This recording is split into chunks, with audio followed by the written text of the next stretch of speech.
sejahtera untuk kita semua. Semoga hari ini kita sehat dan dilindungi oleh Allah yang Maha Kuasa. Bismillahirrahmanirrahim. Hari ini kita akan membahas teori belajar kognitivistik. Kalau kemarin kita sudah membahas tentang behavioristik.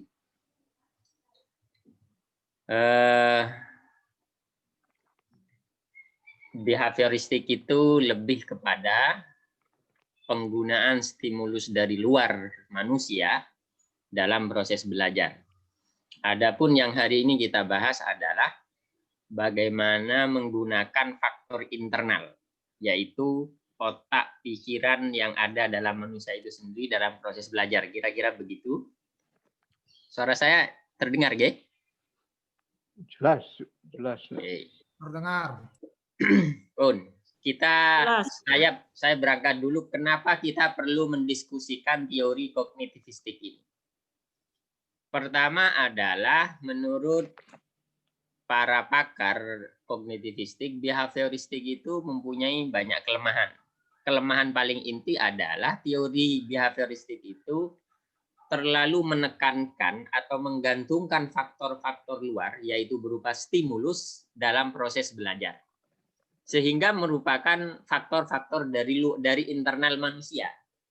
Jadi kalau behavioristik itu menomorsatukan faktor luar, stimulus dari luar, kalau kognitivistik menomorsatukan faktor dari dalam, yaitu berupa pikiran manusia.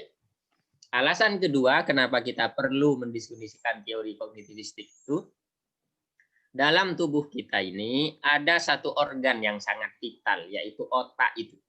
Kalau dalam istilah biologisnya itu otak, yang di situ punya kemampuan berpikir, mengolah informasi, bahkan kenapa kita punya perasaan sedih, bahagia, itu kata-kata psikologi kognitif itu bisa dicari pembenarnya, penjelasnya di otak. Kenapa kita bertindak? Kenapa kita memilih jurusan TEP di UN? Itu alasannya bisa dicari di otak kita masing-masing. Jadi artinya para ahli sepakat bahwa otak itu punya peran besar. Inilah pentingnya kenapa kita perlu mendiskusikan teori ini. Yang ketiga, dalam otak ada aktivitas berpikir, dari situlah ada cara pandang. Orang manusia mulai belajar, bertanya apa itu matahari, apa itu belajar memahami, bahkan mempertanyakan, termasuk menyimpulkan. Nah, itu kata ahli kognitif, semua itu otak yang menggerakkan. Nah, jadi sangat inti kata para ahli kognitif. Oke, saya fokuskan perbincangan hari ini pada 6 hal. Pertama, latar belakang lahirnya teori kognitivistik. Kenapa kok bisa lahir teori ini? Yang kedua, bagaimana pandangan para tokoh kognitivistik. Yang ketiga, prinsip dasarnya kalau dilaksanakan dalam pembelajaran. Yang keempat, model pembelajarannya. 5, strategi pembelajarannya. Yang keenam, kelebihan dan kekurangan. Mudah-mudahan berhasil. Jadi 6 ya, teman-teman sekalian. Jadi kalau 6 hal ini mampu kita pahami hari ini, ya berarti ada oleh-olehnya pertemuan hari ini. Oke. Metode yang saya pakai itu pertama, dalam menuliskan presentasi ini, saya memakai paradigma interpretif, kemudian pendekatannya kualitatif, jenisnya studi dokumen atau penelitian kepustakaan, cara mengumpulkan datanya saya dokumentasi beberapa referensi dan buku-buku, baik itu di internet maupun dan seterusnya. Cara uji validitasnya saya bandingkan komparasi antar buku itu, antar pandangan para penulis itu. Kemudian analisisnya saya pakai analisis istri, saya sajikan dengan deskriptif yang hari ini akan saya presentasikan. Oke, apa yang saya peroleh? Temuan dan pembahasan.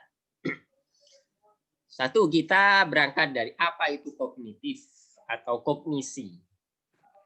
Istilah kognisi ini berasal dari cognoscere, yang artinya mengetahui. Kognisi itu dapat pula diartikan sebagai pemahaman Itu menurut beberapa referensi, atau dalam kamus psikologi itu cognition itu pengenalan, kesadaran atau pengertian. Artinya apa? Ada banyak kata yang berhubungan dengan kognitif, misalkan pemahaman, perspektif, pengenalan, kesadaran, pengertian, cara berpikir, otak, akal pikiran, intelijensi, intellectual quotient, mengingat, menganalisis, ada banyak itu. Saya langsung ke teorinya Bloom. Ini beberapa kata lain atau kemampuan-kemampuan otak. Satu, mengingat. Nah, mengingat di situ ada mengenali, mengingat. Dua, ini yang paling rendah ya, ingat, memahami. Ini strukturnya. Memahami. Memahami itu seperti menafsirkan, memberi contoh, mengklasifikasi, meringkas, menyimpulkan, membandingkan. Itu kerja otak, kerja kognitif.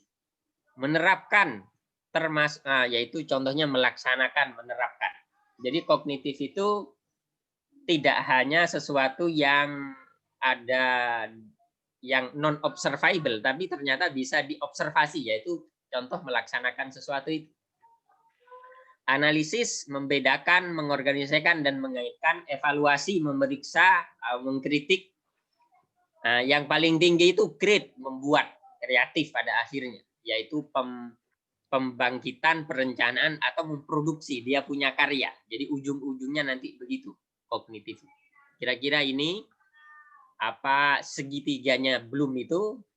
Kalau dalam versi lama yang punya saya sebelah kiri ini, kalau versi yang baru itu yang sebelah kanan. Jadi yang paling tinggi itu create, punya karya, yang paling rendah hanya mengingat saja. Itu beberapa kata yang berhubungan dengan kognitif. Oke. Kenapa lahir teori kognitivistik? Teori belajar kognitivistik ini lahir dari semangat rasionalisme.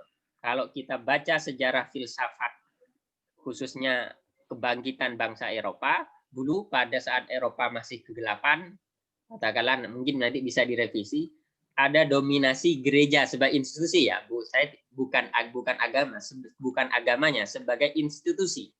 Dan itu dikritik habis oleh para pemikir Eropa. Jadi kira-kira begini, kalau Eropa ingin maju, gunakan akal. Maka muncul gerakan filsafat namanya rasionalisme, tokoh dedengkotnya, tokoh aslinya itu awalnya itu adalah René Descartes. Yang apa rasionalisme itu? Mengandalkan akal dalam memformulasikan kebenaran. Nah, itu cikal bakalnya. Akhirnya ini berdampak kepada filsafat pendidikan. Jadi kira-kira begini, kalau saya temakan itu, petakan dalam bentuk diagram kotak. Jadi ada filsafat pendidikan dan teori belajar. Apa filsafat itu? Rasionalisme, berawal dari filsafat rasionalisme. Kata rasionalisme bahwa kebenaran sudah ada di akal, ia bawaan sejak lahir, tinggal ditumbuh kembangkan, kata rasionalisme. Intinya dia menggunakan akal untuk memformulasikan kebenaran. Ini filsafat ini berdampak kepada pendidikan. Akhirnya muncullah filsafat pendidikan. Ada filsafat pendidikan namanya nativisme. Apa kata nativisme? Perkembangan anak banyak dipengaruhi oleh faktor bawaan sejak lahir. Itu natif. Natif itu asli. Bawaan, orok. Itu pun berdampak kepada teori belajarnya. Maka muncullah kognitivistik. Apa kata kognitivistik? Yang disebut belajar adalah perubahan persepsi, perubahan pemahaman. Perubahan ini tidak mesti teramati seperti di behavioristik. Kalau behavioristik, perubahan itu harus bisa diamati, konkret. Kalau menurut kognitivistik tidak mesti itu. Ada perubahan persepsi itu sulit karena itu masalah mental. Kenapa juga disebut kognitivistik itu semacam proses mental. Kenapa disebut proses mental? Ya karena tidak bisa diamati oleh mata telanjang. Teori ini menganggap bahwa setiap anak telah punya pengalaman dan pengetahuan yang tertata dalam struktur kognitifnya. Jadi informasi baru itu tinggal dicocokkan dengan informasi yang ada di struktur kognitif itu kalau mau belajar. Belajar akan efektif bila materi pelajaran sesuai dengan struktur struktur kognitif anak. Struktur kognitif anak SD dengan SMP, dengan SMA itu berbeda. Maka materi dan cara ngajarnya harus juga berbeda menurut kognitivis. Oke, sekarang apa pandangan dasar kognitivis? Para ahli kognitif menyatakan bahwa perilaku manusia itu tidak ditentukan oleh stimulus yang berada di luar dirinya, melainkan oleh faktor dalam dirinya. Ini kata kuncinya ya. Faktor dalam dirinya. Jadi kalau behavioristik itu stimulus dari luar, jadi kalau ingin anak biar belajar itu ya buat saja aturan, beri hadiah, iming-iming, buat suasana belajar yang baik, itu faktor luar. Tapi kalau kognitif itu faktor dalam dirinya. Teori kognitif menekankan kepada cara-cara seseorang menggunakan pikirannya untuk belajar, seperti mengingat, menggunakan pengetahuan yang telah diperoleh, disimpan dalam pikirannya secara efektif. Ini teori belajar. Oke, saya mulai bahas satu-satu pandangan tokohnya. Pertama ada Piaget. Itu fotonya. Apa kata Piaget? Ada teori perkembangan. Jadi di kognitif manusia itu bertahap-tahap perkembangannya. Ada yang disebut asimilasi. Penyesuaian pengetahuan baru dengan struktur kognitif yang sudah ada sebelumnya. Jadi belajar tinggal mencocokkan saja. Setelah itu akomodasi, penyesuaian kognitif siswa atau mahasiswa dengan pengetahuan baru. Ekuilibrasi, penyeimbangan mental.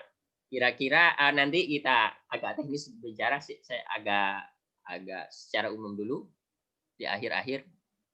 Ini tahap menurut Piaget, ada tahap sensori umur 0 sampai 2 tahun, praoperasional 2 sampai 7 tahun, konkret dan formal.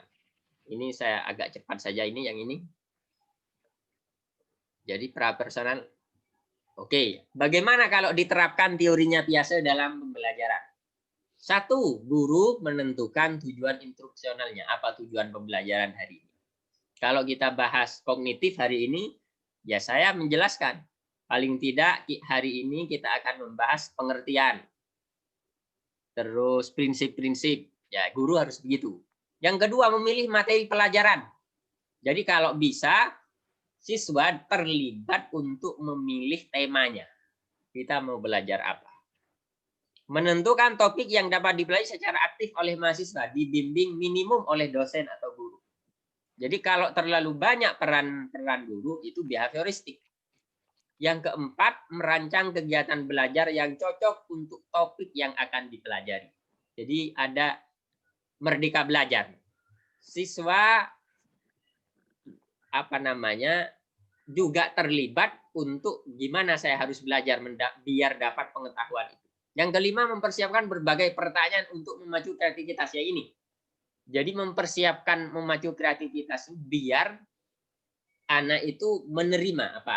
Kan dalam kognitif itu ada penerimaan, ada penyesuaian dengan struktur kognitif, kemudian ada penyimpanan. Jadi biar penerimaannya bagus, maka distimulasi dulu. Ada semacam pra pembelajaran. Dikaitkan dengan pertemuan yang lalu, kemudian kenapa ini penting dibahas, itu kira-kira begitu untuk memotivasi biar kreativitas, memacu kreativitas manusia untuk berdiskusi, beri pertanyaan-pertanyaan, mengevaluasi proses belajar itu Piaget. Sekarang kata Brunner. Apa kata Brunner? Terjadinya proses belajar lebih ditentukan oleh cara kita mengatur pelajaran. Kata Brunner, proses belajar terjadi juga melalui berbagai tahap. Pertama, enaktif. Siswa memahami lingkungannya melalui observasi langsung kepada realitas. Jadi kalau ingin tahu tentang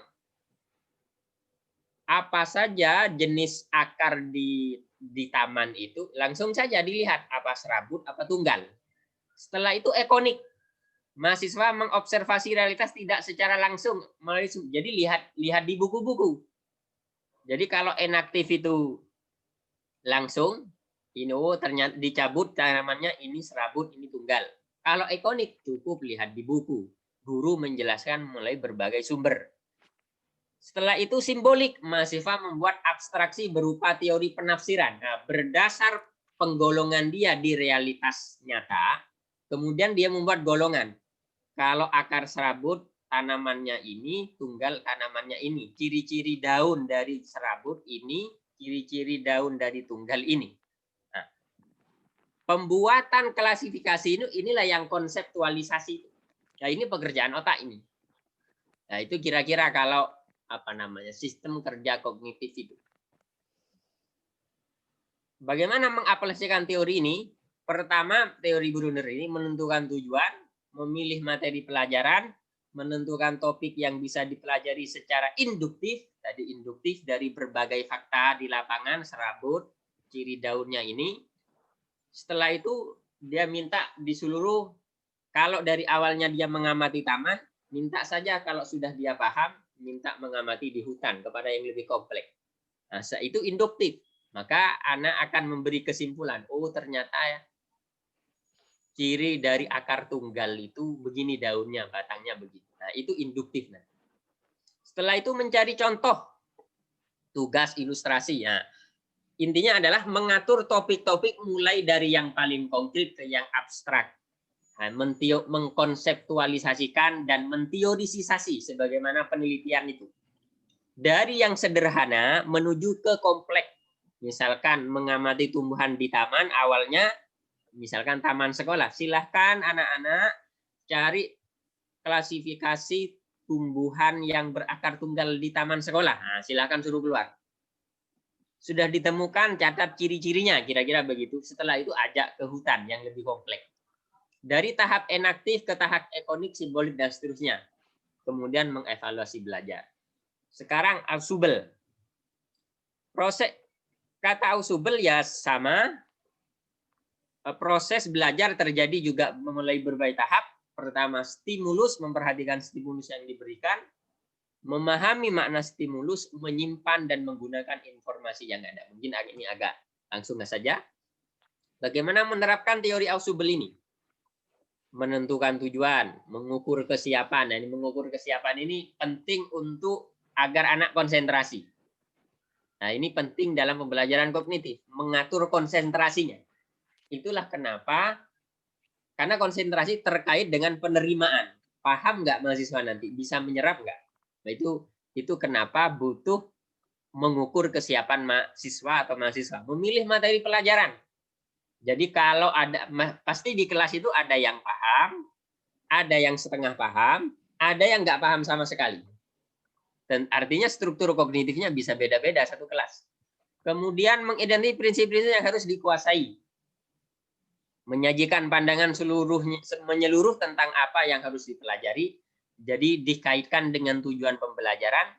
Kemudian menggunakan advent organizer dengan cara membuat rangkuman. Jadi biar menyimpan di memori lebih dalam. Karena kalau terlalu banyak materi, tidak ada rangkumannya, tidak ada ringkasannya, jadi kayak sulit ditangkap oleh otak memori. Jadi itu gunanya, biar memorinya jangka panjang. Mengajar mahasiswa memahami konsep dan seterusnya. Yang merah itu intinya. Nah, sekarang hukum dasar dari teori kognitivistik. Satu kata kognitivistik itu. Pengalaman akan membentuk pemahaman. Jadi memahami, mengalami, mengamati tumbuhan di taman sekolah itu akan membentuk pemahaman dia. Memahami buku-buku membentuk pemahaman dia. Paham dalam memecah satu soal atau masalah akan berguna untuk memecah soal atau masalah lainnya, itu kata Gestalt. Artinya apa? Kalau anak itu sukses mengklasifikasi mana akar serabut, mana akar tunggal beserta ciri daun dan batangnya di satu taman yang kecil, dia kemampuan ini, pemahaman awal ini bisa dia gunakan untuk mengamati tumbuhan di seluruh dunia dimanapun. Itu maksudnya. Dua, belajar adalah proses yang didasarkan pada pemahaman atau insight. Perilaku selalu didasarkan pada kognisi tindakan memikirkan situasi. Tiga, Belajar harus disesuaikan dengan tahapan kognitif siswa, kata Piaget. Jadi anak SD, SMP, S1, S2, S3 tentu berbeda. Struktur kognitif. Yang satu kelas ini tentu berbeda. Mungkin kita tahu ada yang latar belakangnya IT, ada yang latar belakangnya pendidikan, atau memang campuran keduanya. Nah, saya nggak tahu saya ini termasuk latar belakang yang apa. Maka struktur kognitifnya, katakanlah kalau saya presentasi hari ini itu apa itu ya? Mungkin ada yang bertanya. Saya kok bingung ya dijelaskan itu. Mungkin begitu struktur kognitifnya. Belajar harus disesuaikan dengan tahapan kognitif. Oleh karena itu harus disesuaikan dengan tahapan kognitif. Yang keempat, anak diharapkan untuk memperbanyak interaksi. Hal ini bertujuan melatih daya pikir, penalaran, komunikasi, dan seterusnya. Karena tergantung masukan tadi, informasi yang masuk. Belajar adalah memperoleh pengetahuan melalui penerimaan. Jadi diterima, bukan penemuan. Belajar bermakna terjadi jika informasi yang masuk relevan dengan struktur kognitif anak. Jadi relevan. Jadi andai anak SD itu diajari tentang cara buat disertasi, ya kayaknya nggak relevan dengan struktur kognitifnya. Yang keenam, belajar adalah proses kognitif yang merubah stimulus dari luar menjadi pengelolaan informasi untuk memperoleh pengetahuan baru. 7, belajar adalah proses membangkitkan insight. Tadi sudah masukan insight itu. Insight itu tergantung pada usia. Berapa usianya. Insight juga tergantung pada pengalaman masa lalu. Dia baca buku apa saja. Dia punya pengalaman apa saja. Orang ngajari penelitian itu kepada orang yang sudah banyak pengalamannya penelitian dengan yang tidak, daya serapnya beda. Kalau gaya, maka kita guru harus bisa beda. Kalau kita nanti dituntut nulis di jurnal, mungkin ada yang sudah pengalaman nulis di jurnal dengan yang beda, ya mungkin geleng-geleng gimana ya cara. Karena memang pengalamannya berbeda. Masa lalunya berbeda. Kepada insight juga tergantung kepada pengaturan dan penyedia lingkungan. Nah, ini pentingnya juga behavioristik. Insight didahului oleh satu periode mencoba-coba. Apabila insight diperoleh, maka dapat digunakan untuk persoalan menghadapi situasi yang lain. Nah, tadi sudah saya contohkan. Belajar bermakna saya kira sama. Oke, ini kata Joyce yang kemarin sudah dibagi bukunya itu. Tadi kan teorinya. Sekarang bagaimana model pembelajaran? Jadi teorinya itu kognitivistik. Model pembelajarannya namanya itu The Information Processing Family Model, yaitu 1980, kemarin disebut oleh Prof. Kemudian strategi pembelajarannya ada induktif, seperti penelitian itu. Berangkat dari fakta-fakta yang banyak, kemudian disimpulkan menjadi konsep, kemudian akhirnya jadi temuan. Itu yang disebut teori. Itu induktif. Tadi ngajak anak mengamati taman sekolah untuk dijelaskan kamu harus cari akar sabu dan seterusnya. Nah, itu induktif, kemudian jadi temuan. Inquiry nanti saya jelaskan di bawahnya, induktif bergambar. Kira-kira begini. Apa information processing model itu? Adalah pembelajaran yang menitik beratkan pada pemrosesan informasi yang sudah dimiliki anak didik sebagai modal utama untuk proses belajar selanjutnya. Nah, itu jadi memproses informasi. Bagaimana cara memproses informasi? Satu,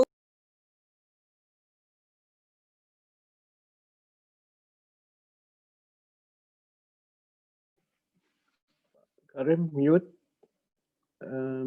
suaranya, Pak Karim.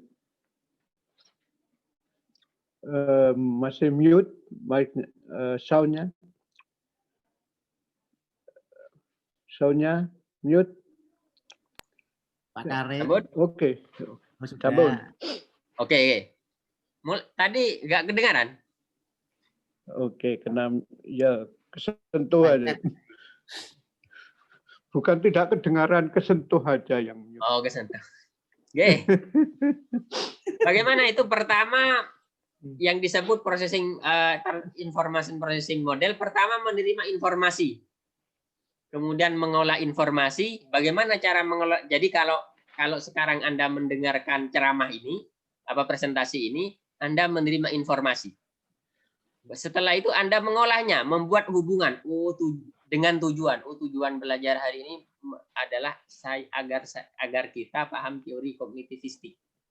Nanti kalau saya buat disertasi, kira-kira judulnya ini terkait pembelajaran ini. Nah, itu membuat hubungan. Itu akan lebih relevan dengan struktur kognitif kita. Dan itu biasanya lebih bisa kita pahami, dan itu long memory. Memori panjang, mudah, sulit dilupakan nanti. Ya, penting menghubungkan itu. Memecah masalah. Jadi siapa tahu dengan mata kuliah ini kita bisa memecah masalah kesulitan buat disertasi. Bukan begini Pak Romo? Dan seterusnya. Kemudian paham, terlatih, dan terampil. Kira-kira kok ya? Kok nggak bergerak? Macet. Nggak bergerak. Macet. Oke. Di stop screen dulu nggak apa-apa. Stop screen. Lalu mulai lagi ya. Mulai lagi.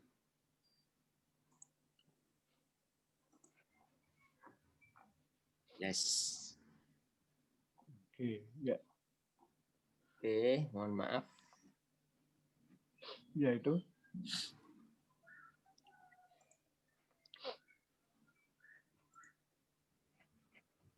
Nah, ini praktek information processing model. Pertama, memperhatikan presentasi dosen.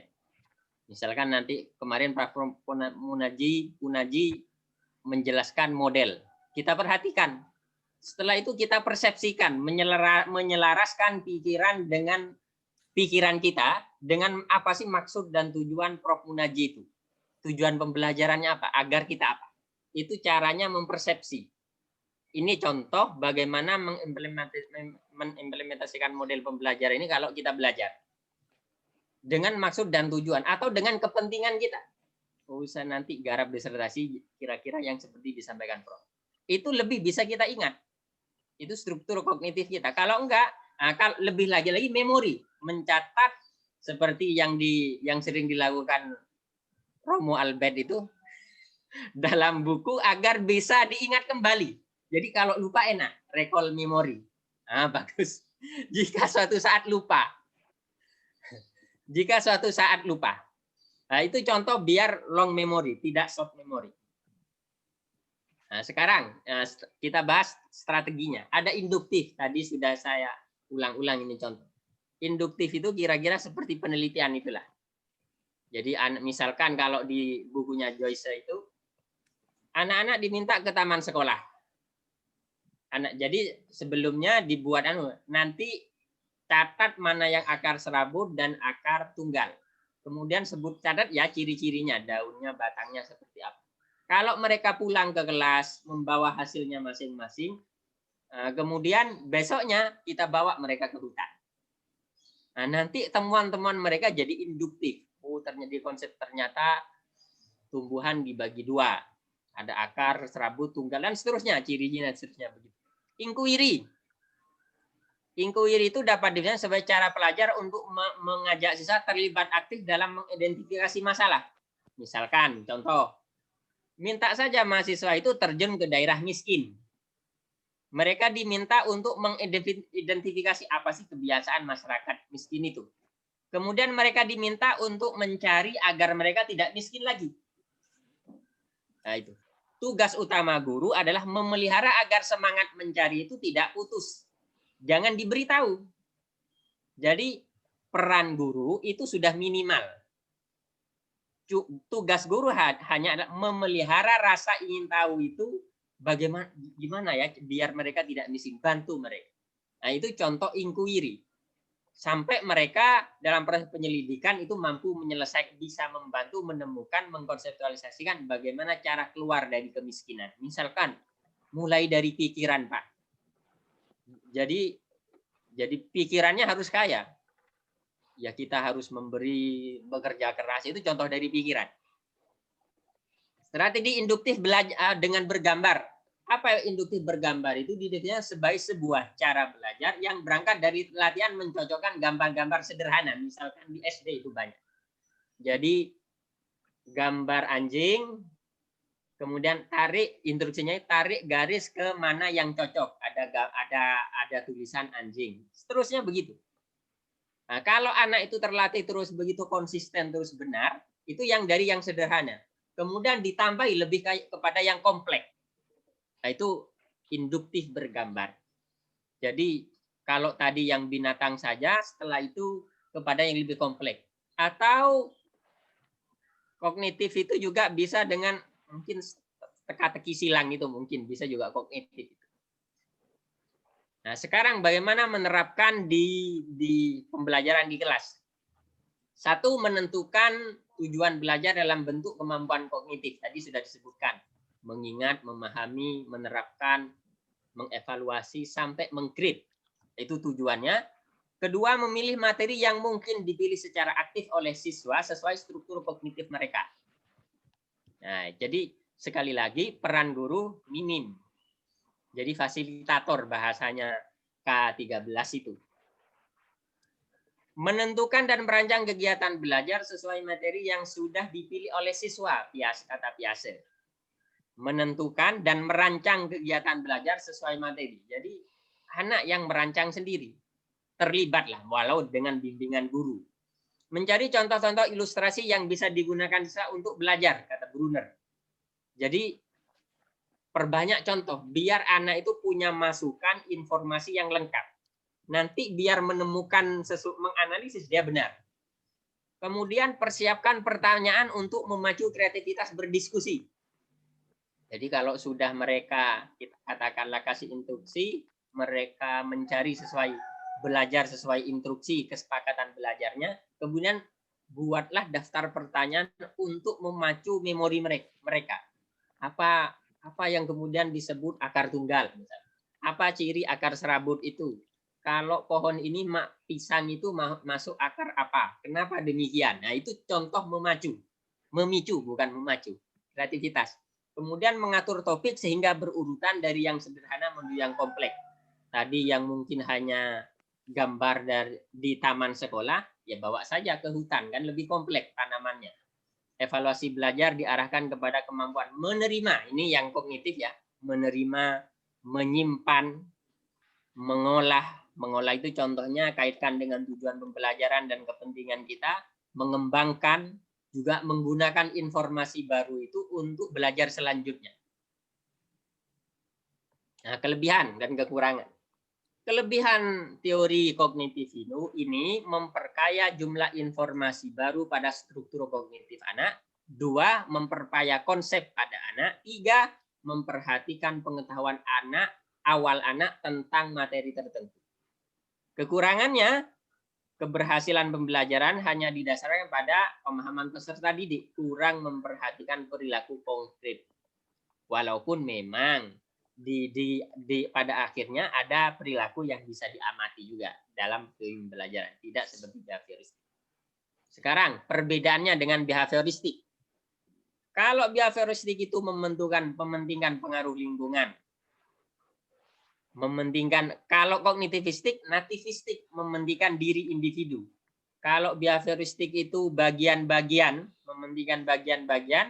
Kalau kognitif itu holistik.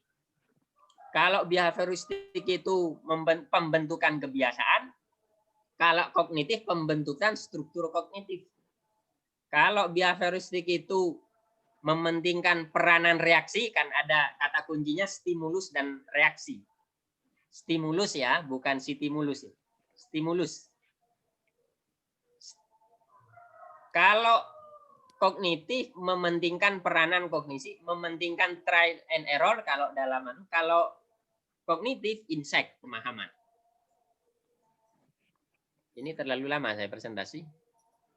Bisa dipercepat, Pak Karim? Oke, saya kira saya percepat saja. Ini kira-kira, jadi apa belajar menurut, kalau definisi belajar menurut behavioristik itu, belajar adalah perubahan tingkah laku. Seseorang dianggap belajar bila tingkah lakunya berubah. Tapi kalau kognitif, apa itu belajar? Maka orang kognitif akan jawab, belajar adalah perubahan persepsi dan pemahaman yang tidak selalu berbentuk perilaku teramati. Orang dianggap belajar akan maksimal jika materi sesuai dengan struktur kognitif anak. Kesimpulan, sudah terakhir. Kenapa lahir teori kognitivistik? Karena semangat rasionalisme tadi, pencerahan Aflarum dari Eropa, juga kritik untuk melengkapi teori belajar behavioristik. 2, pandangan dasarnya adalah belajar adalah perubahan persepsi dan pemahaman yang tidak selalu berbentuk perilaku yang teramati. Belajar akan efektif bila sesuai dengan struktur kognitif anak.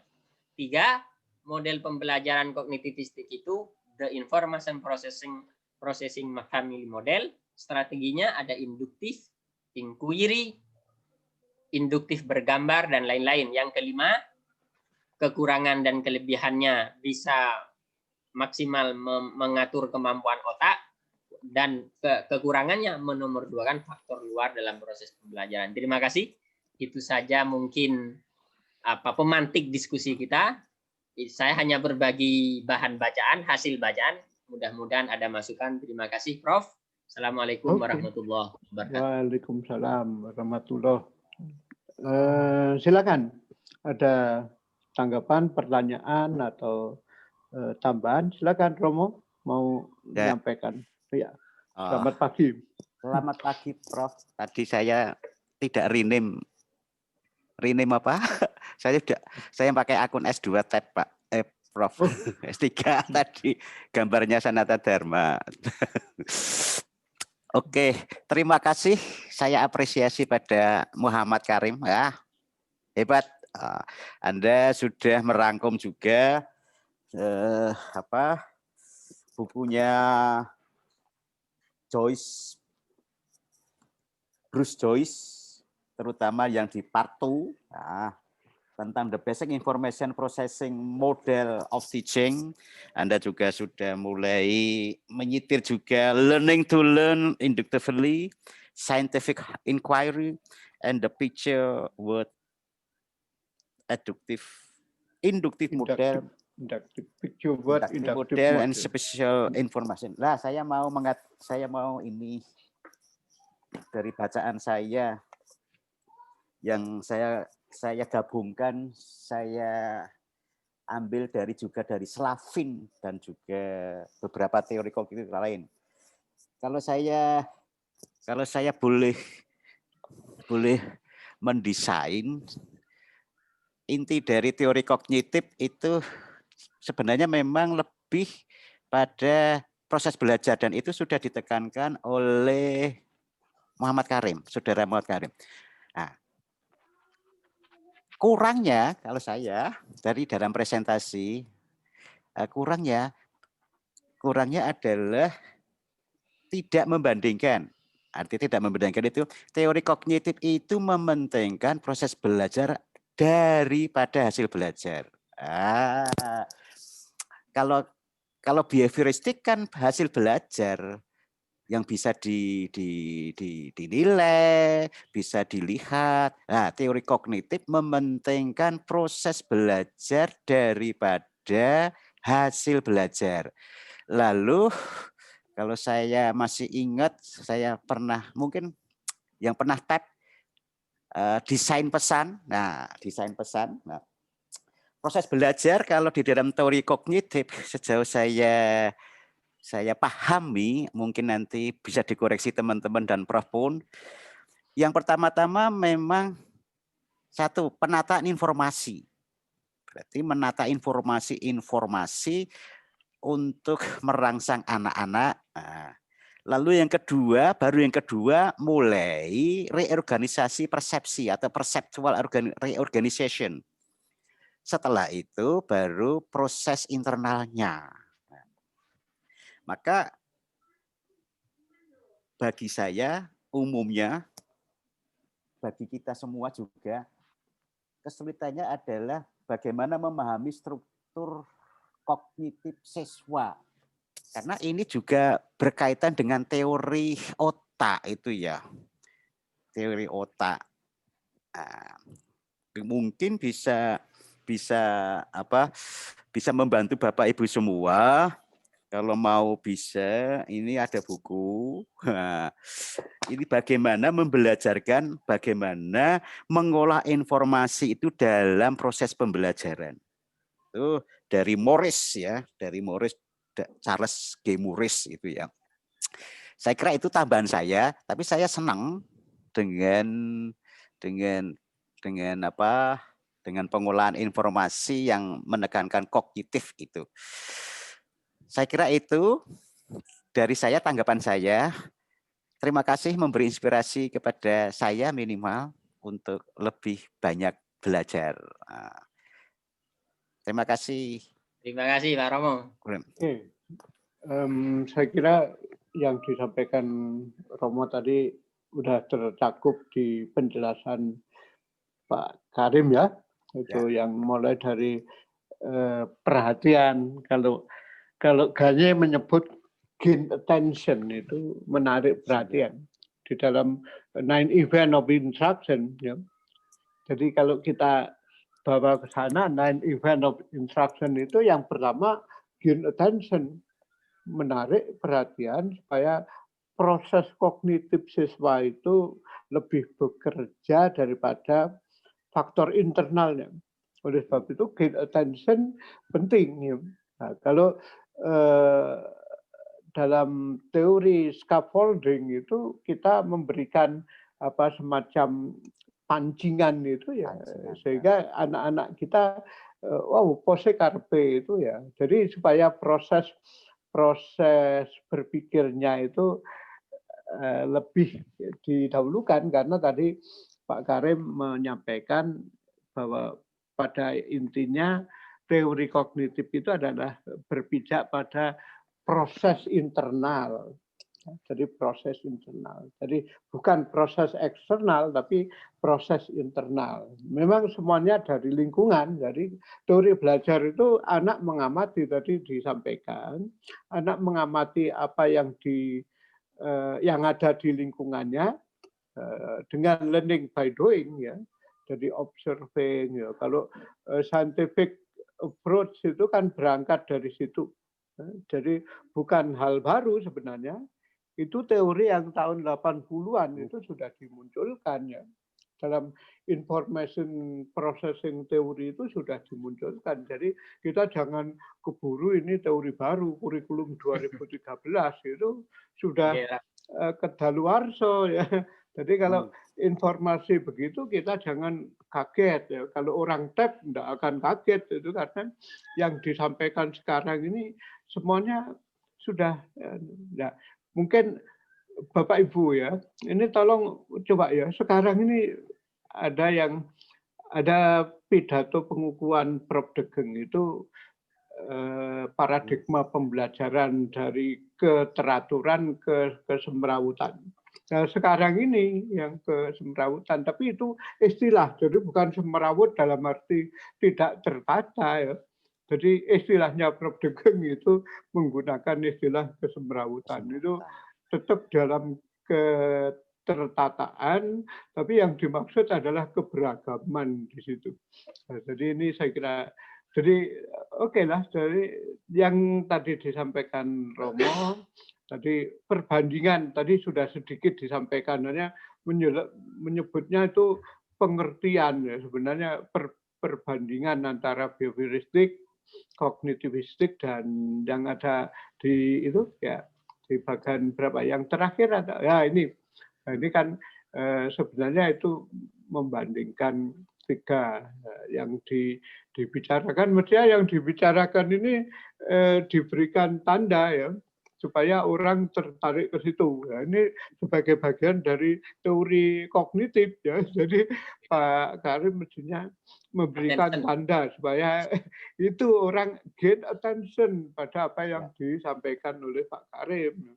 Jadi sekarang ini kita bicara, nah, jadi ini kan sama dengan teori tadi itu disebutkan picture word inductive model gitu ya. Jadi Ya, picture words. PWIM itu kan picture word itu kan termasuk teori itu ya. Nah, sebenarnya picture word inductive model itu Picture words. melatih anak-anak ya, melatih anak-anak untuk inquiry sederhana. Ya, jadi inquiry sederhana bisa dirangsang dari situ, memasangkan antara gambar dan ilustrasi atau gambar dan huruf. Ya, itu adalah cara kita untuk melatih inquiry sederhana. Nah, inquiry sederhana itu dilatih dari situ. Nah, oleh sebab itu Bapak Ibu, kalau kita orang tab pasti harus tahu kenapa di dalam buku-buku atau bahan ajar itu penting antara ilustrasi dan gambar. Ini penting, itu berangkat dari situ ya. Jadi bukan sekedar gambar itu nongol saja. Nah, oleh sebab itu ini coba dilihat di bahan ajar anak-anak kita itu gambarnya kecil, mungil, pokoknya ada itu. Nah, itu bukan gitu. Studi tab itu menunjukkan antara ilustrasi dan gambar posisinya sama. Mengapa? Ada anak-anak yang suka belajar dari gambar karena tertarik dengan gambar itu. Dia akan lebih jauh mempelajari itu. Ada anak yang suka membaca karena tipenya tipe visual, membaca. Nah, sehingga itu antara ilustrasi dan gambar itu perlu dijelaskan itu. Para penulis bahan ajar itu tolong itu diajari oleh kita ya. Jadi gambar itu hadirnya itu minimal sepertiga dari halaman. Minimal sepertiga dari halaman. Kenapa sepertiga dari halaman? Karena membaca gambar itu pada dasarnya membaca ilustrasinya.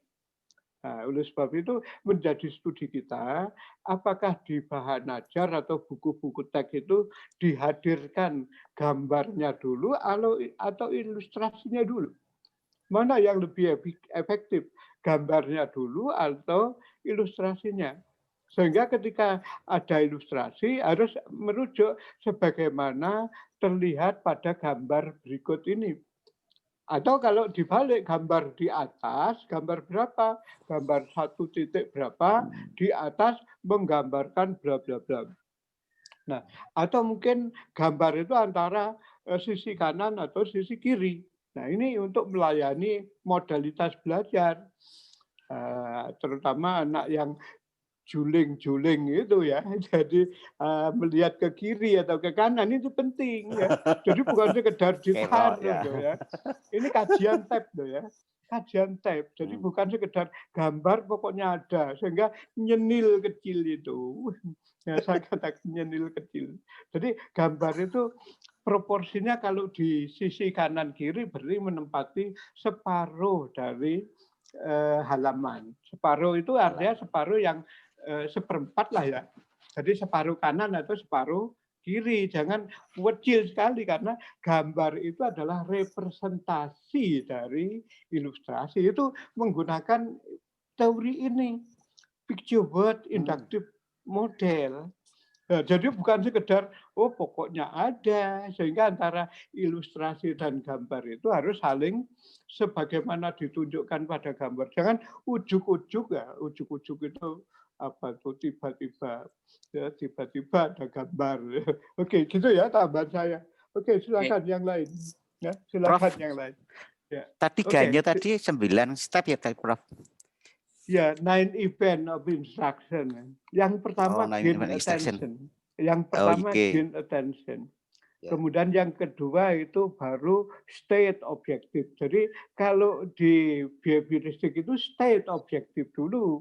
Tapi kalau di kognitif, di Gagne tadi, 9 event of instruction tadi, itu yang pertama adalah gain attention, menaruh perhatian atau menarik perhatian siswa. Nah, itu ada proses kognitifnya. Nah, itu bedanya antara pembelajaran, tahapan pembelajaran pada behavioristik dan kognitivistik. Nah, jadi ini ya yang penting dia nih ya. Oke, saya kira silakan yang lain ada tanggapan atau Pak Karim sendiri memberikan tambahan atau ilustrasi yang lain? Saya kira saya dengarkan saja, Prof. Oke, Banyak masukan. baik. Oke, yang lain silakan, Bu Kurnia. Ada tambahan, Bu Kurnia? Yang lain ada? Pak Epri? Siapa? Ya. Pak Rosyidi, Mas Wanda, yang lain ini tidak ada. Biasanya yang tanya. Ini ada berapa presentasi? Ada berapa presentasi? Dua atau Hari ini satu ya? satu. Hari ini Hari satu. ini satu, Prof. Oke, kita habiskan aja ini. Atau Pak Karim kita habisi. Silakan. Saya kira kalau tanggapan saya mungkin Prof. Saya kok Bapak tertarik dengan tadi yang disampaikan Prof itu induk bergambar itu. Termasuk juga dengan klaim sebagian orang bahwa ternyata pendekatan saintifik itu dianggap sesuatu yang baru. Saya baru paham bahwa pijakan teorinya ternyata kognitivistik ini. Iya.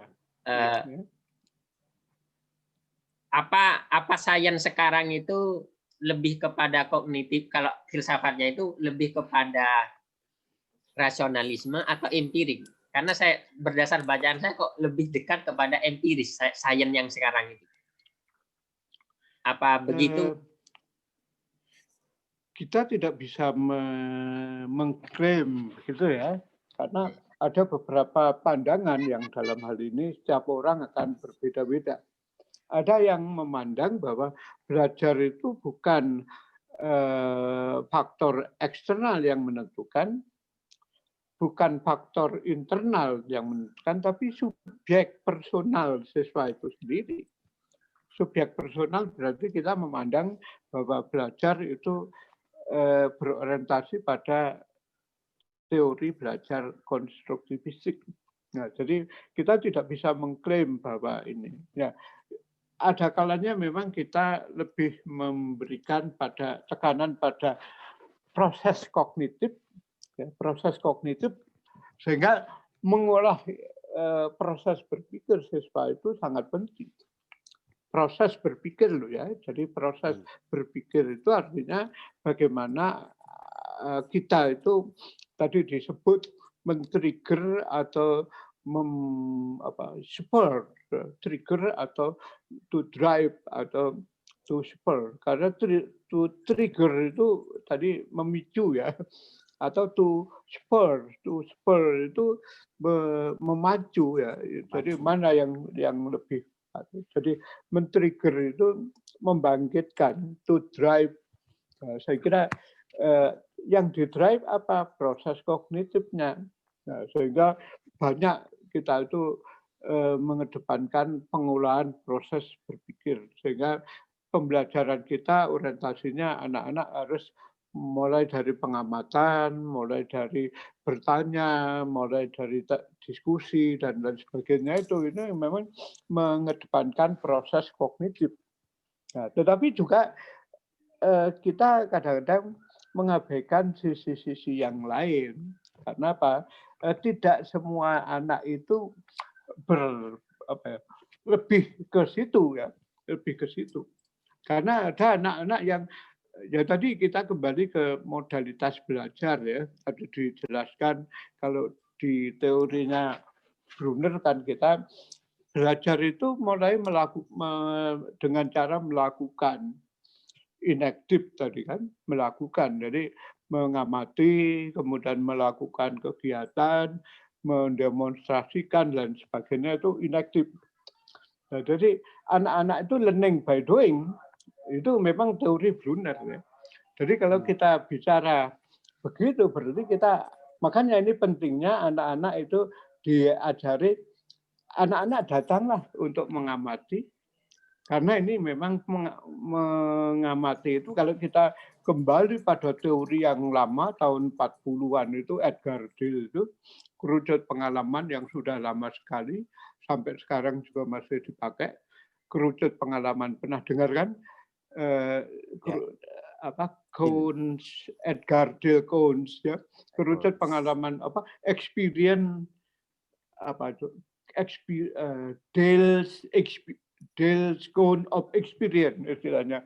Dale's Cone itu Edgar Dale. Jadi kerucut pengalaman. Pengalaman yang paling dasar itu adalah pengalaman langsung. Tadi disampaikan Pak Karim itu pengalaman langsung itu yang paling dasar. Nah, ketika anak-anak melakukan pengalaman langsung itu kira-kira 90% apa yang diterima, yang dipelajari itu bisa dilakukan. Nah, ini kan sama dengan teorinya Brunner tadi bahwa anak-anak harus belajar inaktif. Inaktif itu learning by doing oleh Dewey ya. John Dewey kan begitu, learning by doing. Nah, learning by doing. Kalau Kilpatrick itu experiential learning. Experiential learning itu tahun 50-an itu teori Kilpatrick. Itu sudah ada ya. Jadi barang-barang yang lama dulu itu diungkap lagi. Nah, ini supaya apa ya? Memang kita pada teori-teori yang dulu itu bukan berarti yang lama, tapi ini bisa kita pakai. Nah, jadi coba kalau kita mengingat teori tadi itu yang saya sebutkan ini, teori-teori ini kan sudah lama sekali ya. John Dewey itu kan tahun 90-an 900-an awal ya. Jadi buku Democracy and Education itu buku yang lama sekali, itu yang sudah begitu, tapi tetap sampai sekarang masih bisa dipakai. Karena apa? Masih relevan. Mengapa? Karena di dalam buku itu dijelaskan tahap berpikir dalam arti proses berpikir, proses ilmiah. Itu kita ambil dari John Dewey, tidak bisa kita pungkiri. John Dewey itu tahun 900-an awal, 1904. Kalau tidak salah buku itu ditulis ya, 1904. Itu proses berpikir itu adalah tahap-tahap berpikir, mulai dari mengemukakan masalah sampai pada pengujian tindak lanjut dan lain sebagainya. Nah, itu menggunakan proses berpikirnya John Dewey sebenarnya. Nah, jadi ini tetap sampai sekarang kita gunakan. Jadi jangan menganggap itu wah ini tetap sampai sekarang John Dewey. Kemudian diperbaiki, disempurnakan dan sebagainya. Jadi tetap masih relevan sampai sekarang. Hanya dengan hadirnya teori-teori baru itu kadang-kadang kita mengabaikan yang lama. Itu memperkaya sebenarnya. Teori-teori baru itu memperkaya, dan saya kira tidak meninggalkan teori John Dewey. John Dewey itu kalau kita ingat itu tahap berpikir atau proses berpikir atau proses ilmiah menyebutnya John Dewey. Scientific process itu John Dewey menyebut itu scientific process. Nah, jadi istilah scientific process itu bukan istilah baru. It's not new ones, but the old one. Yeah, it's not new one. Yeah. It's not new theory. It is the old, more than 100 years ago. Itu penting. Jadi proses berpikir, proses ilmiah, itu scientific process, itu gagasan Gandhi sampai sekarang.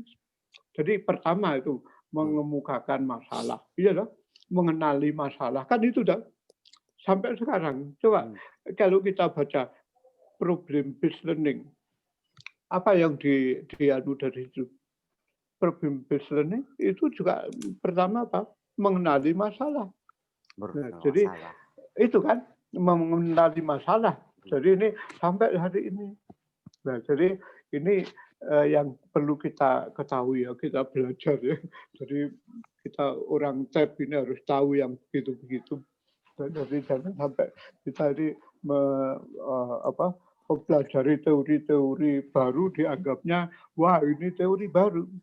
Bukan ya, bukan teori baru. Nah, jadi termasuk kita belajar mengapa kita ini tadi yang disampaikan Pak Karim itu apa tadi yang menarik itu dari teori pengolahan informasi, apa yang menarik?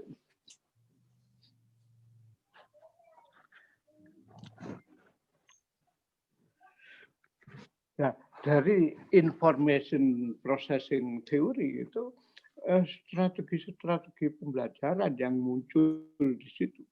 Adalah strategi-strategi pembelajaran yang muncul di situ. Mulai dari strategi induktif. Nah, jadi strategi induktif itu cara kerjanya membawa anak-anak di lapangan. Anak-anak penting mengamati, itu kan strategi induktif. Nah, jadi mengajarkan anak-anak pada latihan penelitian sederhana itu membawa anak-anak ke lapangan. Apa yang bisa dilihat, apa yang bisa dilihat. Tetapi ingat loh Bapak Ibu, bahwa anak-anak itu tingkat kepekaannya berbeda-beda, ya, tingkat kepekaannya berbeda-beda. Nah, sehingga anak-anak ada yang lebih cenderung mengamati ini. Ini pentingnya inductive thinking atau inductive proses induktif. Yang penting anak-anak mengamati. Belajar dari pengamatan itu artinya apa? Belajar dari pengalaman langsung. Nah, sehingga dalam teori belajar atau pembelajaran itu kita mengenal apa yang disebut dengan contextual learning. Nah, tidak aneh kalau contextual learning itu sebenarnya landasan teorinya adalah induktif. Ini adalah induktif. Jadi anak-anak itu dibawa ke situasi yang nyata, yang real. Itu induktif, dibawa ke lapangan. Jadi teori belajar kontekstual atau contextual learning and teaching itu berangkatnya dari inductive proses. Nah, jadi itu akarnya dari mana? Dari teori belajar kognitif. Nah, jadi Bapak Ibu harus tahu itu, jangan hanya itu kan tingkat implementasi kalau teori belajar kontekstual, tetapi akarnya itu dari teori belajar kognitif. Nah, jadi ketika anak-anak diminta untuk melakukan apa yang ada di lapangan, itu berarti gitu yang induktif. Nah, inquiry juga begitu. Inquiry itu apa? Anak-anak diajari menemukan apa ya? Nah, ada istilah apa bedanya antara inquiry dan discovery? Sering kata ini digunakan. Coba Bapak Ibu, apa ini bedanya antara inquiry dan discovery? Sama-sama penemuan. Ayo, sama-sama penemuan. Ayo ini sering orang menggunakan istilah ini. Apa itu inquiry, apa itu discovery? Saya kemarin terpikir mau menjelaskan itu, Cok. Lupa, Prof. Ya. Apa itu bedanya? Mungkin jawabannya apa Prof. bedanya antara inquiry dan discovery? Kalau inquiry Saya Prof. Ya. Pak Wanda dulu. Monggo. Silakan, Mas Wanda.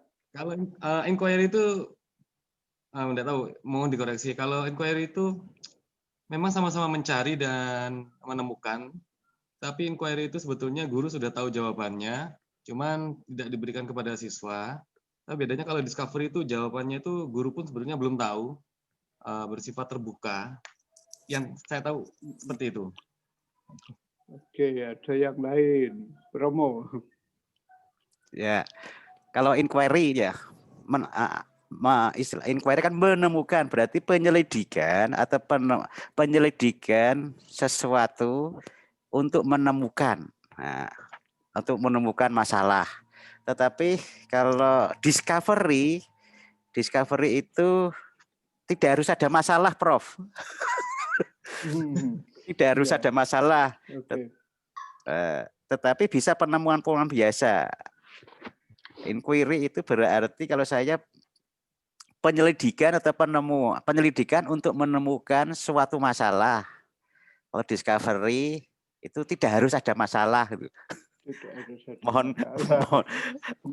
Silakan yang lain, ayo. Kalau Jadi, menurut saya, Prof, inquiry ayo. itu lebih kepada pencarian, lebih menekankan kepada proses pencariannya, meskipun tidak harus menemukan. Tapi Iya. kalau discovery menemukan saja, karena inquiry itu masuk kognitif. Jadi menekankan pada proses penerima, memahami. Jadi pengalamannya itu yang akan berguna. Inquiry untuk belajar proses belajar selanjutnya.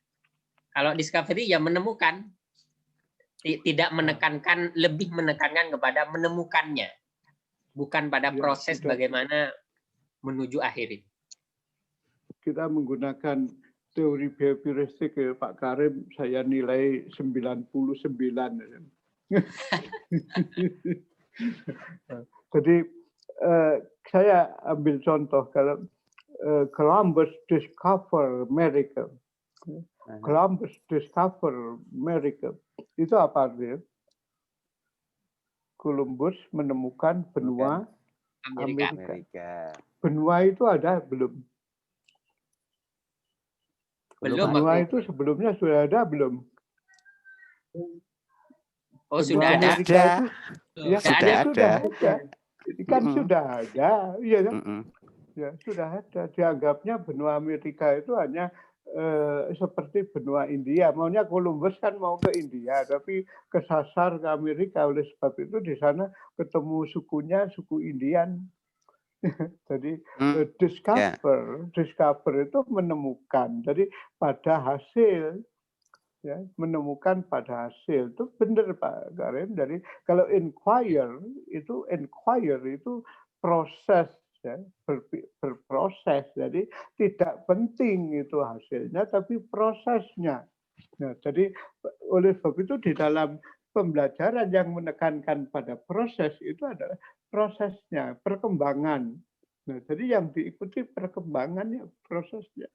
Hasil itu soal lain, ya. Jadi soal lain. Oleh sebab itu, ketika kita menggunakan discovery learning itu berarti pada hasil, ya, pada jawaban yang sudah ada itu. Ada. Ya, sudah ada jawaban. Tapi kalau inquiry itu pada prosesnya. Jadi selalu akan begitu. Jadi prosesnya. Nah, jadi ya kapan ditemukan hasilnya ya, tapi ini akan memerlukan time consuming ya, proses. Ya. Jadi saya kira betul ya. Jadi ini yang sering terkacaukan di lapangan. Ya, jadi discovery dan inquiry dianggap sama. Enggak. Penekanannya pada inquiry itu adalah proses berpikirnya anak, bukan hasil akhirnya. Nah, saya kira itu yang harus kita kita harus tahu kecil-kecil ini. Sekecil apapun kita tahu ya. Penting ya.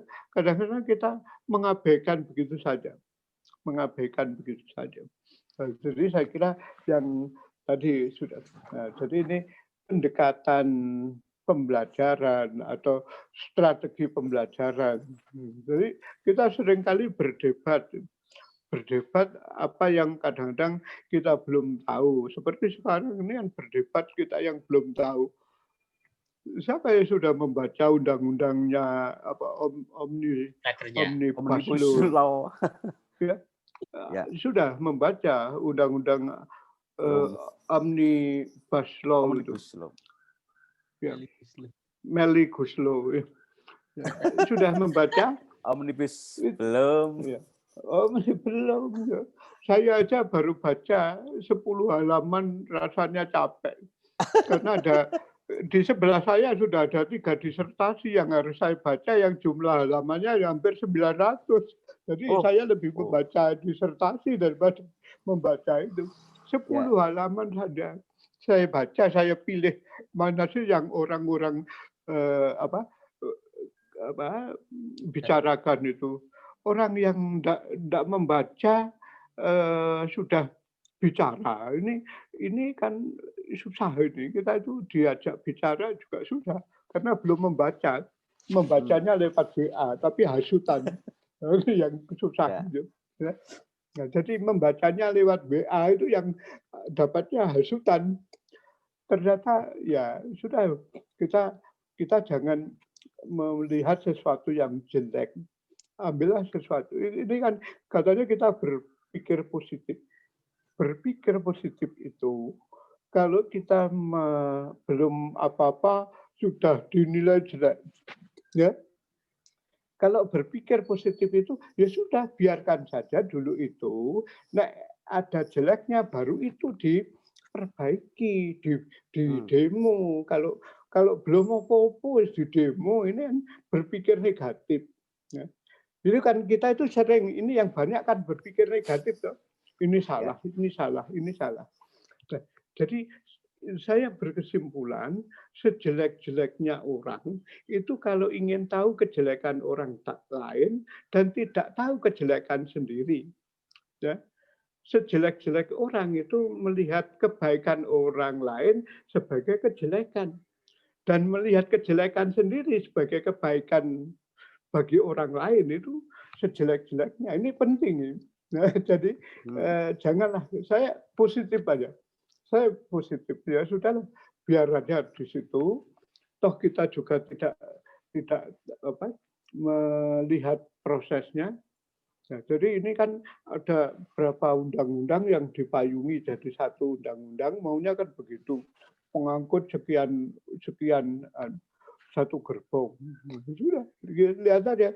Wong satu gerbong aja kadang-kadang terseok-seok. Ini ada gerbong yang besar yang mau mengangkut banyak. Itu sudah, biar aja. Sudah, ini biarkan, tidak usah kita diskusikan. Nah, yang penting sekarang itu tadi kecil-kecil. Nah, jadi kecil-kecil kadang-kadang kita sering kesandung, ya. Tersandung. Jadi ini yang penting kita. Nah, jadi dari pendekat teori kognitif tadi apa yang kita dapatkan lagi?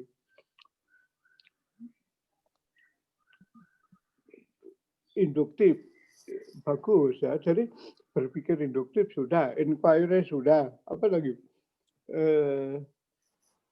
Apa yang penting terkait dengan pemrosesan informasi? Ya. Strategi apa? Nah, kalau kita bicara feedback itu, nah ada feedback itu ada dua pandangan ya, antara behavioristik dan kognitif berbeda, ya. Termasuk yang konstruktivistik berbeda. Nah, kalau menurut behavioristik, feedback itu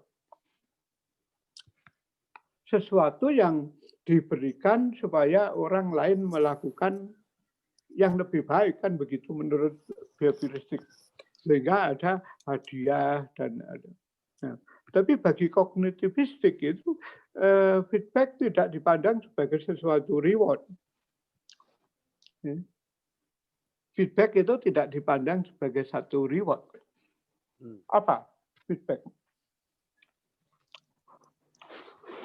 Feedback itu awal dari jadi kalau karena proses tadi oh ini bagus, kita lanjuti. Jadi ini bedanya dari feedback itu sebagai proses awal untuk tahap berikutnya. Jadi kegagalan bukan sesuatu yang jelek bagi proses kognitif. Kegagalan itu adalah keberhasilan yang tertunda. Itu seperti itu ya. Kegagalan itu keberhasilan yang tertunda. Bagi orang behavioristik, kegagalan dihukum. Ya.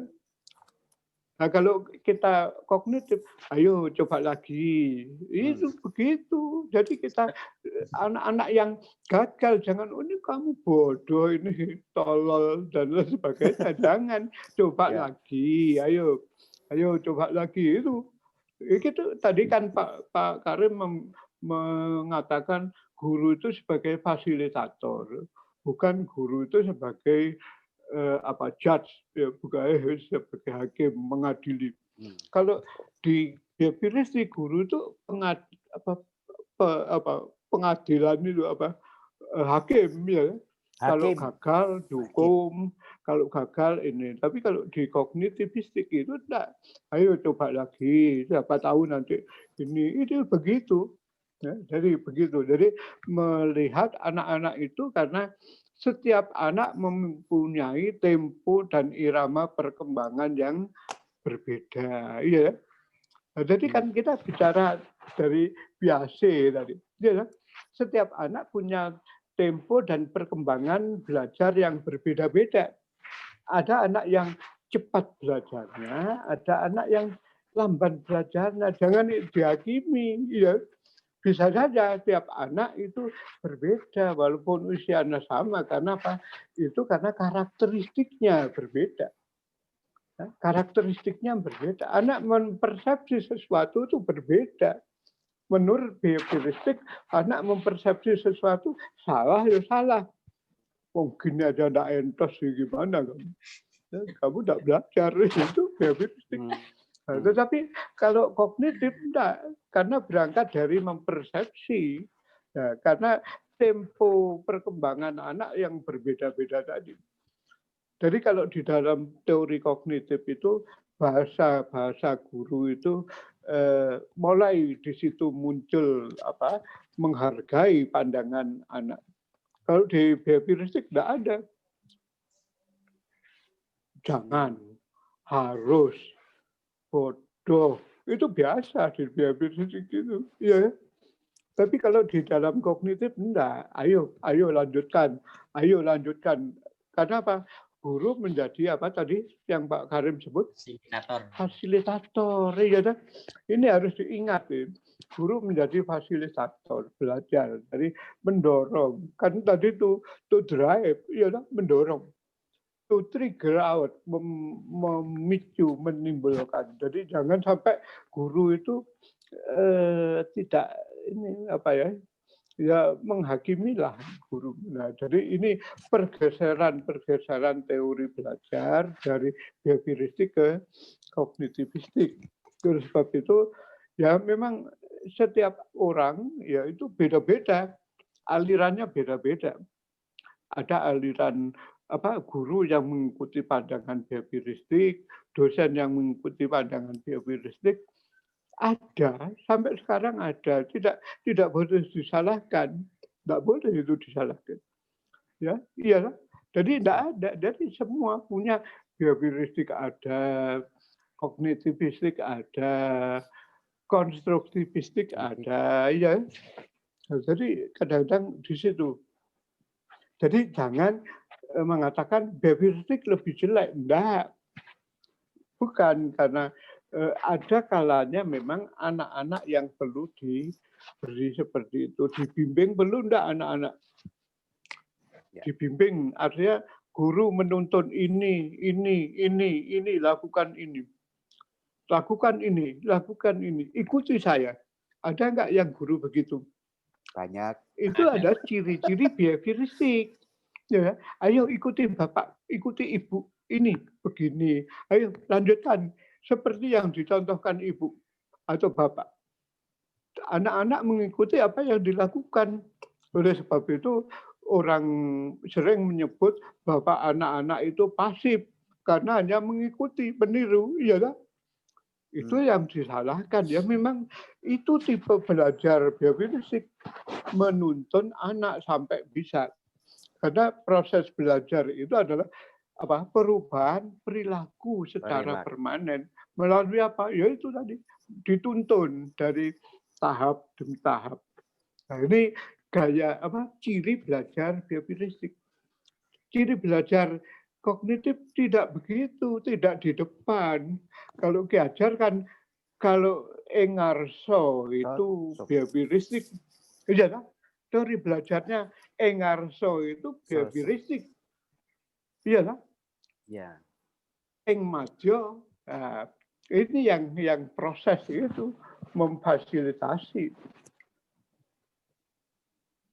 Terus yang terakhir apa? Tut Wuri yang gepui itu ya. Iya kan? Dia yang gepui. Supaya lari itu dikepui dari belakang.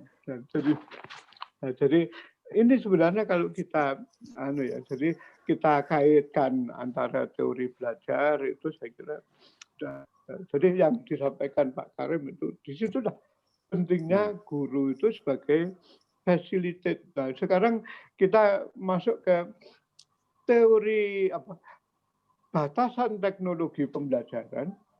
Bapak Ibu sudah belajar teknologi pembelajaran? Sudah ada mata kuliah itu, Bapak Ibu? Sudah ikuti? Belum, Bro. Belum ada. Belum ada, mestinya sudah ada. Nah, definisi teknologi pembelajaran atau teknologi pendidikan yang terbaru 2008 itu adalah the study and ethical practice of facilitating learning and improving performance.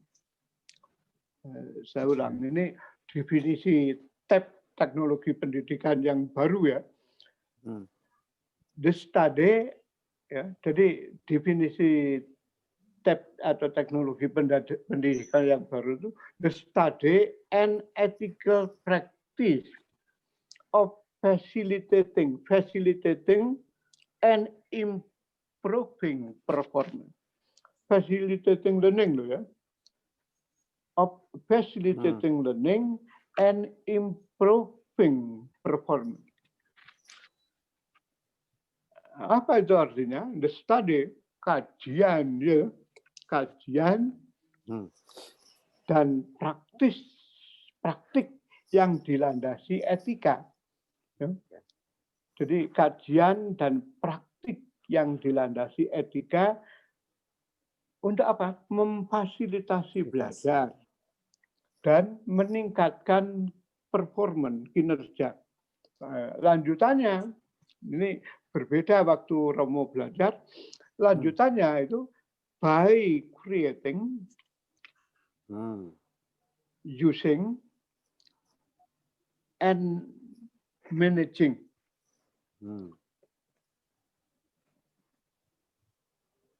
Proses. Nah, lanjutannya begitu kira-kira. Nah, tapi yang penting di situ by creating, dengan cara menghasilkan atau memproduksi atau menciptakan, menggunakan ya, by using and managing, dan mengelola proses and learning proses, proses dan sumber belajar. Ya, itu belakangnya begitu. Nah, yang ingin kita katakan bahwa teknologi itu sebenarnya adalah memfasilitasi belajar. Ya, memfasilitasi belajar. Sehingga apa? Teknologi pembelajaran itu sebagai a way of solving problem, sebagai cara untuk memecahkan masalah. Masalahnya apa? Ya masalah belajar. Nah, ini saya kira yang terkait dengan teori kognitif. Nah, tapi kita selalu bicara pasti itu ketika pada tingkatan tertentu itu pada tingkatan behavioristik. Pada sisi yang lain kita menggunakan teori kognitivistik. Pada sisi yang lain kita menggunakan konstruktivistik. Pertanyaannya, kapan itu digunakan? Kapan itu digunakan? Ketika kita perlu membimbing, nah, ini ada loh ya, mahasiswa S3 menulis disertasi dibimbing oleh dosennya. Nulisnya diajari, begini loh cara menulis. Saya sering kali sampai ujian disertasi itu loh menulis salah. Itu berarti apa? Saya behavioristik. Lihat, ini tulisan seperti ini, itu behavioristik. Nah, saya katakan ini kadang-kadang saya coret, saya tulis baru. Saya yang nulis disertasi jadi. Ini banyak. Ini beberapa yang mau saya uji ini 3 orang. 3 orang ini sama. Maka saya tidak sempat membaca undang-undang apa itu Melki Guslo itu. Saya tidak sempat itu. Saya membaca disertasi yang hampir halamannya 1000 itu 3 disertasi. Karena setiap kalimat itu salah. Menuliskan di mana itu kata di aja kadang-kadang di atas itu digandeng. Ya, di samping dan lain sebagainya masih salah. Itu kan harus saya perbaiki. Nah, ini saya kira, jadi ini yang begini-begini ya. Itu apa artinya? Jangankan yang PAUD, ya, yang mahasiswa S3 aja ya sudah dipakai apa teori behavioristik. Ini loh tulisan seperti ini. Terus sampai saya beri contoh. Berarti banyak. Ini saya kasih tanda merah, saya kasih tanda kuning. Jadi metode tanda yang tadi itu apa? Picture word, inductive program. Jadi bergambar itu bertanda. Nah, jadi saya kira ini hal-hal yang perlu kita. Jadi kapan behavioristik dilakukan pada siapa? Ya pada setiap anak ternyata. Ya. Jadi yang TK ya begitu, yang SD ya begitu, yang sampai pada S3 ya begitu ya. S3 loh ya, S3 masih behavioristik. Enggak percaya. Enggak percaya tak tunjukkan ini saya di sebelah saya ini ada laptop yang saya sambil ngoreksi yang nanti siang ujian itu. Ini saya ada tanda-tanda beberapa. Nah, jadi ini apa yang kita pentingkan hari ini, bagaimana kita sekarang mengedepankan proses berpikir, ya. Proses berpikir. Nah, jadi proses berpikir itu anak-anak kita perlu kita latihkan. Kita tahu mengapa, karena terus terang reasoningnya anak-anak kita itu terus terang rendah. Terus terang saya mengakui rendah. Daya nalarnya anak-anak. Mengapa?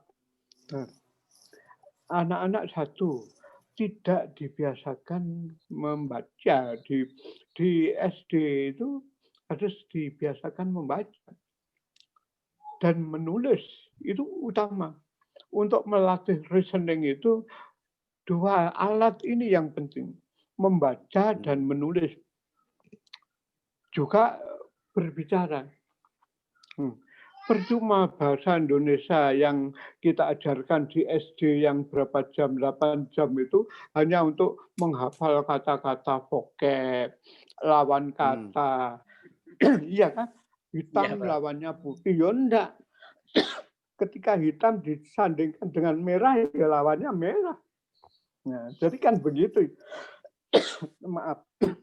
Jadi kesalahan fatal kita itu begitu. Anak-anak hanya dilatih menghafal kata, kemudian apalagi struktur bahasa.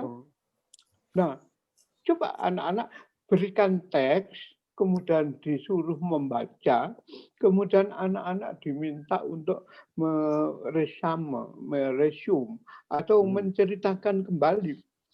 Ini penting pembelajaran bahasa Indonesia. Banyak tokoh-tokoh pembelajar bahasa itu, tapi ini masih metode yang dilakukan salah.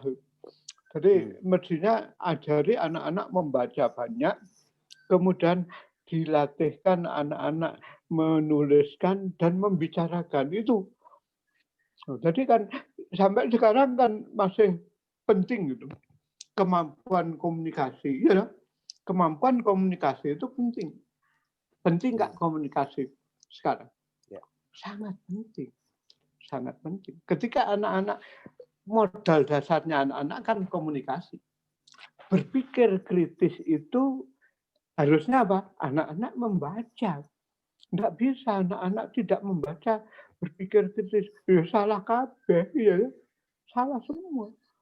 Jadi apa yang disampaikan anak-anak akan salah ketika anak-anak tidak membaca. Ya, seperti ini. Tidak membaca undang-undang Omnibus Law, jadi salah. Yang disebarkan ya, salah. Nah, ini yang harus kita benahi lah. Benahi dari bawah.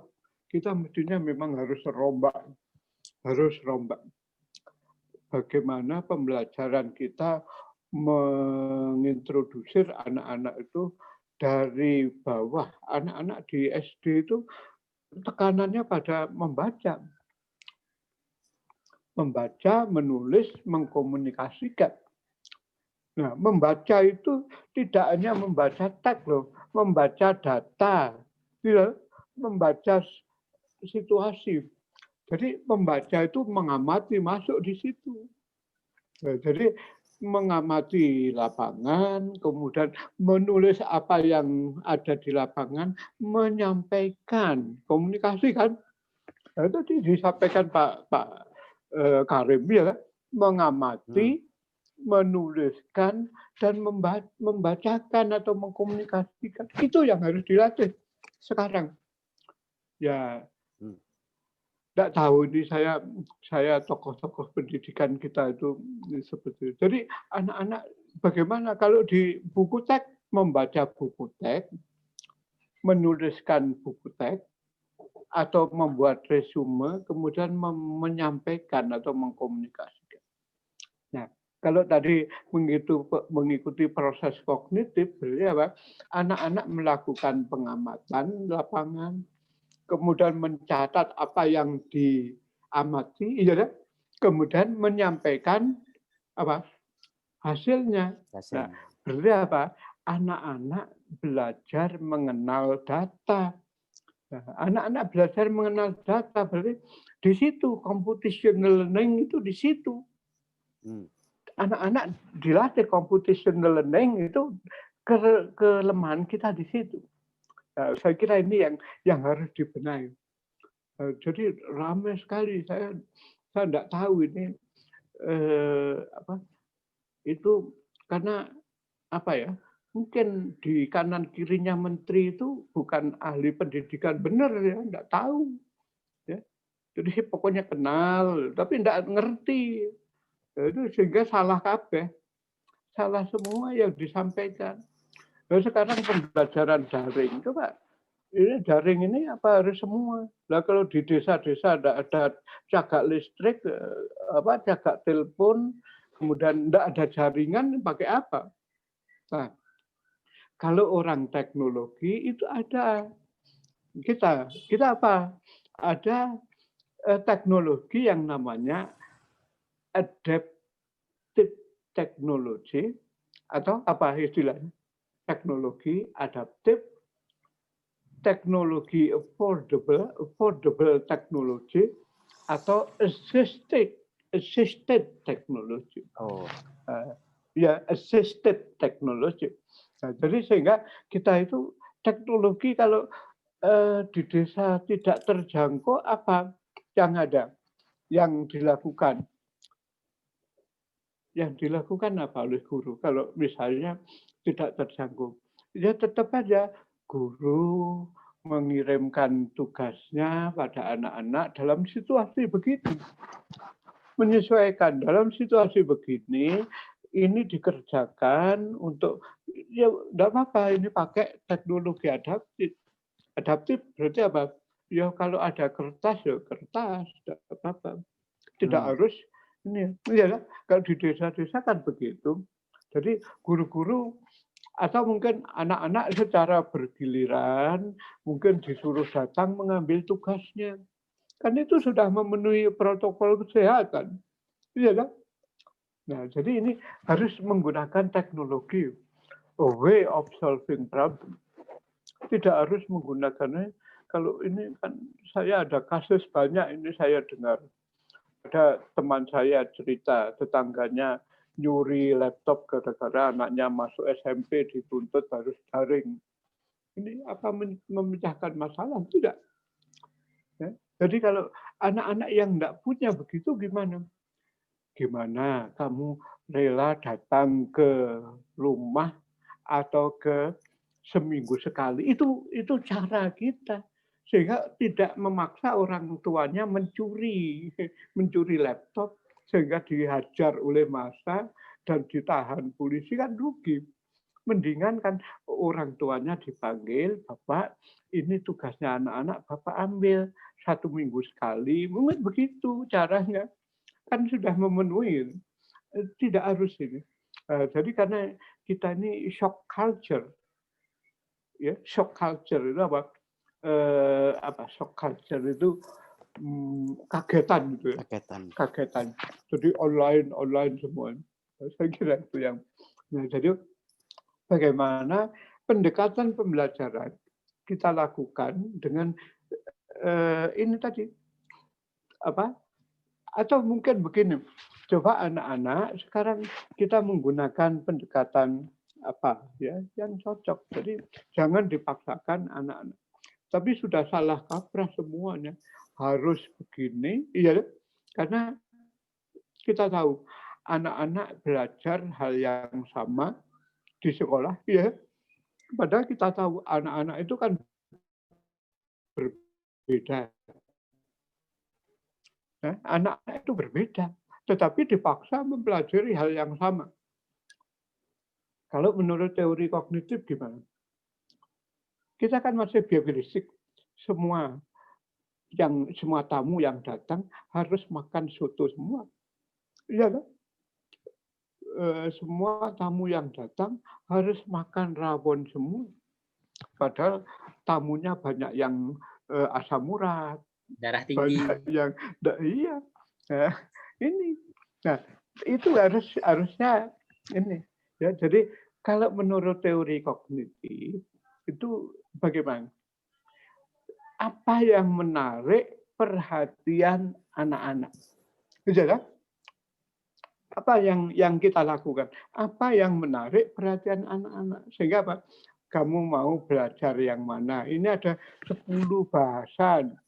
Kamu ingin belajar yang mana? Itu menurut teori kognitif. Kalau biofizik kan enggak. Dari bab 1 dipelajari secara berurutan ke bab-bab berikutnya. Nah ini, ya kita kan masih menganut biofizik. Betul.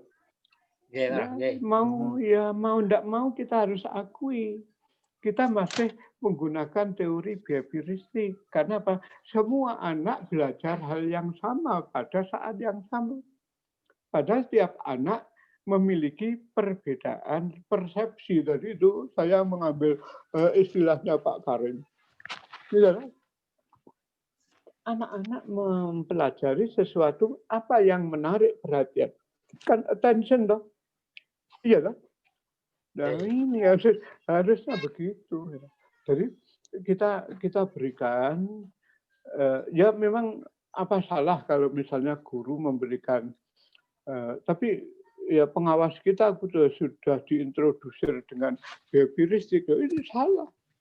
Nah, ini karena salah, tidak sesuai dengan pendekatan saintifik. Pendekatan saintifik lagi ya. Itu juga sesuatu yang dipaksakan, semua harus pakai saintifik. Menyanyi pakai saintifik, keterampilan pakai saintifik, kan enggak. Saintifik itu cocok untuk, ya memang untuk mengembangkan proses berpikir, cocok. Ya. Tetapi harus kapan digunakan. Nah, sesuatu yang menarik tadi kalau kita menggunakan pendekatan teori kognitif kan anak-anak yang menarik yang mana sih? Berikan peluang pada seperti Bapak Ibu nih yang menarik yang mana? Saya pilih ini. Itu karena kita tahu Bapak Ibu kan kesukaannya sudah beda-beda. Iya. Nah, jadi ini harus kita ubah cara-cara belajar yang ada di bawah. Sehingga anak-anak akan belajar sesuai dengan tingkat tempo dan irama masing-masing. Ada anak yang suka ini, silahkan. Ada yang ini. Nah itu ya tambahan saya dari Pak Karim ya. Mohon maaf saya segera pindah ke ruang sebelah ini. Ya, mohon maaf.